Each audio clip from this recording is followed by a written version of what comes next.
नमस्कार, आप देख रहे हैं एनडीटीवी एक्सप्लेनर तह की बात। मैं हूं सुशील बहुगुणा।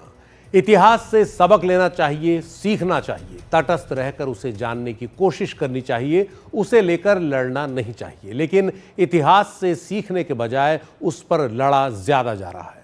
आज की सियासत के लिए इतिहास एक ऐसा रेडीमेड बारूद का ढेर बन गया है जिसकी किसी भी घटना या किसी भी किरदार पर जज्बातों की चिंगारी डालकर भावनाओं को भड़काकर सियासी धमाका किया जा सकता है, लोगों को बांटा जा सकता है। जबकि ये तथ्य है कि इतिहास को बदला नहीं जा सकता, आज को ही बदला जा सकता है और भविष्य को बेहतर किया जा सकता है। लेकिन सियासतदान ये बात समझने को तैयार नहीं। ये बात इसलिए कि औरंगजेब को लेकर ही विवाद काफी नहीं था कि अब 16वीं सदी के राजपूत राजा राणा सांगा को लेकर भी विवाद शुरू हो गया है। इस बार ये विवाद शुरू किया है समाजवादी पार्टी के सांसद रामजी लाल सुमन ने, जिन्होंने राज्यसभा में अपने भाषण के दौरान राजपूत राजा राणा सांगा को गद्दार बता दिया। उनके इस बयान का तुरंत संसद के भीतर से लेकर बाहर तक विरोध शुरू हो गया। बीजेपी ने रामजी लाल सुमन के बयान को न सिर्फ राजपूतों बल्कि पूरे हिंदू समुदाय के लिए अपमान बता दिया। उधर राजस्थान के कई इलाकों में रामजी लाल सुमन के बयान के बाद विरोध प्रदर्शन शुरू हो गए। कई जगह सपा सांसद रामजी लाल सुमन के पुतले फूके गए। उनके द्वारा माफी मांगने की मांग ने जोर पकड़ लिया। एक तो बीजेपी के लोगों का तकिया कलाम हो गया है सभापति महोदय कि मुसलमान इनमें बाबर का डीएनए है। उप सभापति महोदय मैं जानना चाहूंगा कि बाबर का डीएनए मुसलमान में है। हिंदुस्तान का मुसलमान तो बाबर को अपना आदर्श मानता नहीं है, वो तो मोहम्मद साहब को अपना आदर्श मानता है, सूफी संतों की परंपरा को अपना आदर्श मानता है। लेकिन सभापति महोदय मैं जानना चाहूंगा कि बाबर को लाया कौन? बाबर को इब्राहिम लोदी को हराने के लिए राणा सांगा लाया था। तो मुसलमान तो बाबर की औलाद है और तुम राणा सांगा की औलाद हो, ये हिंदुस्तान में तय हो जाना चाहिए। अगर बाबर की तो आलोचना करते हैं, राणा सांगा की आलोचना नहीं करते। अभी औरंगजेब पर लगी आग बुझी नहीं थी कि बाबर बनाम राणा सांगा के नाम पर विरोध की आग जल उठी। समाजवादी पार्टी के राज्यसभा सांसद रामजी लाल सुमन के बयान पर सियासी बवाल राजस्थान में शहर दर शहर फैल चुका है। झालावाड़ में रामजी लाल सुमन का पुतला फूका गया। मिनी सचिवालय पर जोरदार प्रदर्शन कर राष्ट्रपति के नाम ज्ञापन देकर कड़ी कार्रवाई की मांग की गई। कोटा में भी युवाओं ने प्रदर्शन कर सांसद रामजी लाल को बर्खास्त करने की मांग की। जैसलमेर और श्रीगंगानगर में भी सपा सांसद के खिलाफ विरोध प्रदर्शन हुए। वहीं श्रीगंगानगर में पुलिस थाने में मामला भी दर्ज कराया गया है। अखिल भारत हिंदू महासभा ने भी सड़कों पर विरोध प्रदर्शन किया। करणी सेना के राष्ट्रीय अध्यक्ष महिपाल सिंह मकराना ने इस पर क्या कहा, इसे सुनिए। अगर ये इस तरीके की टुच्ची हरकत करें कि आपके इतिहास का एक पन्ना उखेड़ लिया तो क्या हो गया? हमने अगर पन्ना उखेड़ा तुम्हारा तो तुम्हारा अस्तित्व मिट जाएगा। और जो तुम लंबी जीप कर करके बोल रहे हो ना, तुम्हारी जीप काट के हाथ में दे देंगे, तुम्हें मालूम नहीं चलेगा हुआ क्या है। जूते पड़ेंगे, भिगो भिगो के जूते। और ऐसे लोगों का हाल यही होना चाहिए, जहां दिखे वहां मारो। लोग आहत हैं कि समाजवादी पार्टी के सांसद रामजी लाल सुमन ने राणा सांगा को गद्दार कहने से पहले उनके इतिहास के बारे में कुछ नहीं पढ़ा। चित्तौड़गढ़ और उदयपुर के किलों की दीवारों पर राणा सांगा की वीरता के प्रतीक जुड़े हुए हैं। उनकी तलवार, उनके बर्छे, उनके इस्तेमाल किए जाने वाले कवच, उनकी ढाल, सब कुछ इस बात का प्रतीक है कि राणा की ताकत का लोहा उनके दुश्मन भी मानते थे। जिस बाबर का नाम लेकर रामजी लाल सुमन ने राणा सांगा पर आपत्तिजनक बयान दिया, उस बाबर के साथ राणा सांगा की लड़ाई और जीत का गवाह बयाना का मैदान है। इब्राहिम लोदी को हराकर बाबर ने राजपुताना पर अपना साम्राज्य स्थापित करना चाहा था, लेकिन भरतपुर से 25 किलोमीटर दूर बयाना के मैदान में उसका पाला राणा सांगा से पड़ गया। राणा सांगा और बाबर के बीच 21 फरवरी 1527 को वो युद्ध लड़ा गया था। इस युद्ध में राणा सांगा ने बाबर को हराकर बयाना के किले पर कब्जा किया था, लेकिन राणा सांगा के पराक्रम के आगे बाबर को हारना पड़ा। उस हार का सबूत बयाना में ही स्थित तौबा मस्जिद भी है। उसी मस्जिद में बैठकर बाबर ने शराब से तौबा कर ली थी। यहाँ ये युद्ध के टाइम पे वो कोई समय पे युद्ध हुआ था, इतनी तो मुझे खैर मालूमात नहीं है पूरी तौर से जी, लेकिन इस बात के बारे में ये जानकारी है कि इससे तौबा मस्जिद कहते हैं। बाबर ने आके इसमें तौबा की थी जंग के बाद में। ये शराब वगैरह यहाँ छोड़ी? हाँ, छोड़ी थी। महाराणा सांगा ने अगर बाबर से लोहा लिया था तो उनकी तीसरी पीढ़ी के महाराणा प्रताप ने बाबर की तीसरी पीढ़ी के अकबर से लोहा लिया था। राजस्थान ही नहीं, पूरे देश में जब कभी अपनी आजादी और वतन के लिए लड़ने की बात आती है तो महाराणा प्रताप और महाराणा सांगा का नाम बड़े सम्मान से लिया जाता है। इसलिए समाजवादी पार्टी के सांसद के बेतुके बयान के खिलाफ राजस्थान की राजनीति गर्मा चुकी है। मुख्यमंत्री भजनलाल शर्मा से लेकर केंद्रीय मंत्री गजेंद्र सिंह शेखावत ने रामजी लाल सुमन के बिगड़ैल बोल पर सवाल खड़े किए। भारत के इतिहास की समीक्षा करने वाले आने वाले आज नहीं 1000 साल तक जब कभी भी समीक्षा करेंगे तो कभी बाबर और सांगा दोनों को तुलना करके एक पलड़े में नहीं रख पाएंगे। महाराणा सांगा ने जो स्वतंत्रता की अलख जगाई थी, उसने भारत को गुलाम होने से तो बचाया ही था, लेकिन साथ साथ में भारत की संस्कृति को सनातन बनाए रखने में बहुत बड़ा योगदान किया था। कुछ तुच्छ बुद्धि और छोटे हृदय के लोग इस तरह के अपने जो है चर्चाएं करते हैं। मुझे लगता है कि इन चर्चाओं के लिए कोई गुंजाइश भी नहीं है। अब सवाल है कि जिस राणा में अपनी छाती पर दुश्मनों के हथियारों को झेलने की ताकत थी, क्या उन्होंने कभी बाबर को भारत बुलाया होगा? राणा सांगा ने 1508 ईस्वी में मेवाड़ का शासन संभाला। अपनी जिंदगी में राणा सांगा ने 100 से भी ज्यादा लड़ाइयां लड़ी। उन्होंने दिल्ली के शासक इब्राहिम लोदी को बार बार हराया था। इसके अलावा राणा सांगा ने गुजरात और मालवा के सुल्तानों को भी पहले अलग अलग लड़ाइयों में हराया। उसके बाद दोनों की संयुक्त सेना तक को हराया था। यहाँ तक कि बयाना के मैदान में उस बाबर को भी हराया था, जिसे हिंदुस्तान में लाने का नया इतिहास रामजी लाल सुमन रच रहे हैं। राणा की सेना में 80,000 घोड़े, 500 हाथी और करीब 2 लाख पैदल सैनिक थे। राणा सांगा के पराक्रम का ही नतीजा था कि उनके मेवाड़ की सीमाएं पूरब में आगरा और दक्षिण में गुजरात की सीमा तक पहुंच गई थी।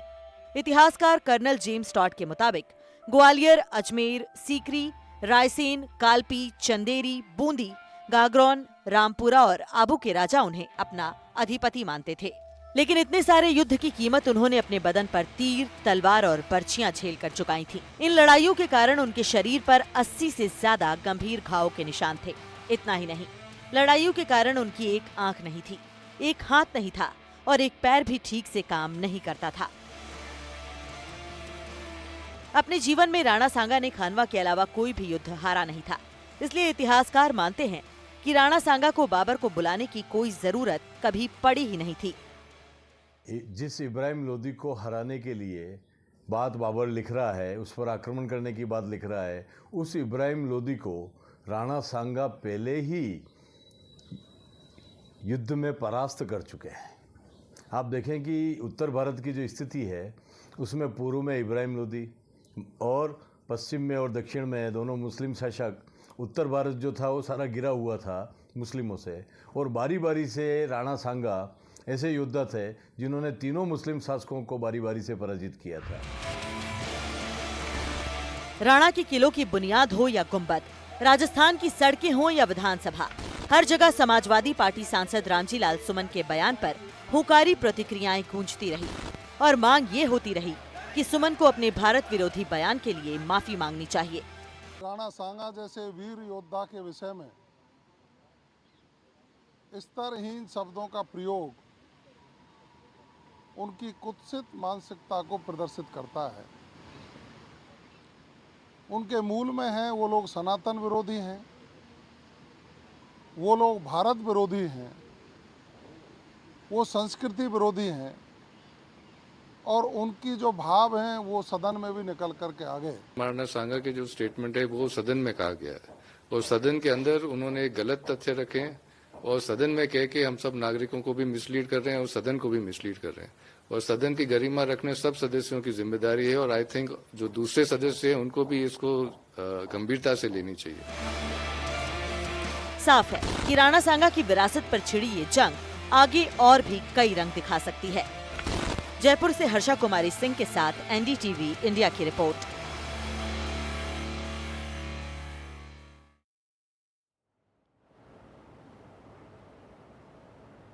तो एक और पहचान की राजनीति तेज हो रही है, दूसरी ओर स्थिति यह है कि भरतपुर से 30 किलोमीटर दूर बयाना, जहां राणा सांगा ने बाबर को हराया था, उस जगह को पूछने वाला कोई नहीं दिख रहा। जिस ऐतिहासिक किले पर राणा सांगा ने कब्जा किया वो खंडहर हो रहा है। बस एक साइन बोर्ड ही दिखता है जो बता रहा है कि यहीं बयाना की ऐतिहासिक लड़ाई हुई थी। साफ है कि राजनीति करने तो सब आ रहे हैं, लेकिन राणा सांगा की विरासत को यादगार बनाने के लिए कुछ खास नहीं किया जा रहा।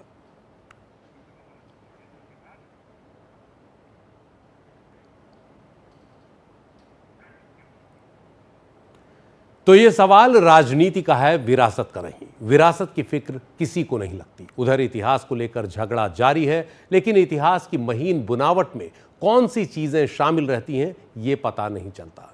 इतिहास में एक जगह मिथकों और किस्सों की भी होती है।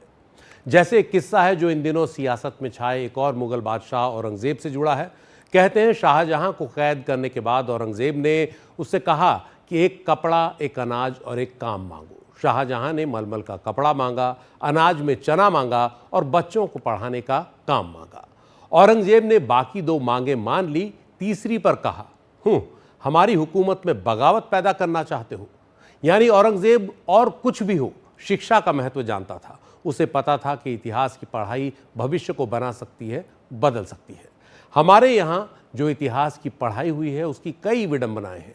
खासकर मध्यकाल का इतिहास अजब ढंग से पढ़ाया गया है। वो हिंदू और मुसलमान की लाइन पर पढ़ाया जा रहा है। महाराणा प्रताप हिंदू हैं और अकबर मुसलमान, राणा सांगा हिंदू हैं और बाबर मुसलमान, शिवाजी हिंदू हैं और औरंगजेब मुसलमान। ये अलग अलग जातीय स्मृतियों को आसानी से रास आने वाला इतिहास है। इससे वर्तमान की गोलबंदी भी आसान होती है। लेकिन अगर ध्यान से देखें तो इतिहास के बहुत सारे और भी संस्करण मिलते हैं, और भी कहानियां मिलती हैं जो बताती हैं कि दो लाइन वाली ये थ्योरी सही नहीं है। धर्म और जाति या किसी भी तरह के कटघरे एक सीमा के बाद चुक जाते हैं। मसलन बाबर ने हिंदुस्तान में पहली लड़ाई राणा सांगा से नहीं, इब्राहिम लोदी से लड़ी, वो भी मुसलमान था। औरंगजेब ने दूसरों को मारने से पहले अपने भाइयों को मारा जो मुसलमान ही थे। इनमें वो दारा शिकोह भी शामिल था, जिसे कल ही आरएसएस के सम्मानित नेता दत्तात्रेय होसबोले ने गंगा जमनी संस्कृति का नुमाइंदा बताया है। अकबर का सबसे भरोसेमंद सेनापति और सहयोगी मान सिंह था, जबकि मराठों का सेनापति इब्राहिम गारदी था। अकबर के दरबार में जो नौरत्न थे उनमें तानसेन, टोडरमल, बीरबल जैसी मशहूर हस्तियां मुस्लिम नहीं थीं। बचपन में एक कहानी स्कूली किताबों में आपने भी पढ़ी होगी। इब्राहिम गारदी और अहमद शाह अब्दाली के बीच संवाद की। अब्दाली उसे इस्लाम का हवाला देता है, इब्राहिम गारदी उसे मजहब का असली मतलब समझाता है। तो इतिहास कई हैं, व्याख्याएं कई हैं, और ये हम पर और आप पर है कि हम एक दूसरे को कैसे देखते हैं, कौन सी व्याख्या पसंद करते हैं। हम सिर्फ धर्म के आधार पर ही नहीं, भाषा के आधार पर भी झगड़ते हैं। जबकि भाषाएं हमें जोड़ने का काम करती हैं, वो दीवार नहीं पुल बनाती हैं। अगर आप एक कोने से देखेंगे तो राणा सांगा बहुत बड़े दिखेंगे, लेकिन दूसरे कोने से देखेंगे तो राणा सांगा एक इलाके के राजा नजर आएंगे। इसी तरह एक छोर से बाबर आक्रांता दिख सकता है, दूसरे छोर से भारत में ऐसे साम्राज्य का निर्माता जिसने इतिहास बदल कर रख दिया।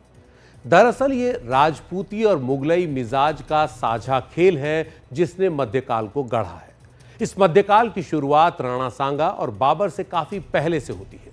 अमीर खुसरो से, जो खिलजी के दरबार में था, लेकिन जिसने खिलजी को पीछे छोड़ दिया। उसने संगीत और साहित्य में जो सूफी परंपरा डाली, उसका असर था कि तुलसीदास ने राम को कम से कम आधा दर्जन बार गरीब नवाज की संज्ञा दी। गरीब नवाज सूफी परंपरा का शब्द है, लेकिन भक्त कवि तुलसीदास अपने राम को इस शब्द से नवाजते हैं। हिंदी के जाने माने विद्वान हैं डॉक्टर रामविलास शर्मा। उन्होंने मध्यकाल के 3 शिखर बताए हैं, 3 टी, तुलसी, तानसेन और ताजमहल। साहित्य, संगीत और स्थापत्य का ये विराट वैभव और किस काल में इतनी खूबसूरती से जनमानस में रचा मिलता है? किस काल में? किसी काल में नहीं। राणा सांगा पर लौटे। वो चित्तौड़ की ही नहीं, भारत की गौरवशाली विरासत का हिस्सा हैं। उनकी पारिवारिकता का भी उनकी व्यक्तित्व निर्माण में अहम हाथ रहा। राणा सांगा के पिता का नाम राणा रायमल था। कहते हैं मेवाड़ को उन्होंने राजनीतिक स्थिरता और समृद्धि दी। राणा सांगा की मां रानी पद्मिनी थी। ये वो पद्मिनी नहीं है जिनका जिक्र पद्मावत में होता है और जिनको लेकर अलग अलग तरह की कथाएं हैं। राणा सांगा की 3 रानियां थीं, जिनमें रानी कर्णावती ने इतिहास में बड़ी पहचान बनाई। खानवा के युद्ध में राणा सांगा के बलिदान के बाद रानी कर्णावती ने मेवाड़ का दायित्व संभाला था। उन्हीं के बेटे उदय सिंह थे जिन्होंने उदयपुर बसाया। राणा सांगा के भाई विक्रमजीत सिंह और जयमल सिंह युद्ध के मैदान में उनसे कंधे से कंधा मिलाकर लड़ते थे। राणा सांगा की बहन आनंदबाई को मेवाड़ के सांस्कृतिक विकास के लिहाज से अहम भूमिका निभाने वाला माना जाता है। लेकिन फिर वही बात सामने आती है, साम्राज्यों के भीतर गौरव के पर्वत होते हैं तो टकरावों की खाइयां भी। दुर्भी संधियों की सुरंगों से भी बनता है सिंहासन का रास्ता। मेवाड़ के राजघराने भी ऐसे दौर में कई बार देखे गए। राणा उदय सिंह की कहानी मेवाड़ की लोक कथाओं का अहम हिस्सा है। कहते हैं जब वो बिल्कुल दूधमुहे थे तब रणवीर उन्हें मारने आया था, लेकिन उदय सिंह की देखभाल करने वाली पन्ना धाय ने उनकी जान बचाई। अपने बच्चे को उन्होंने रणवीर की तलवार का निशाना बन जाने दिया।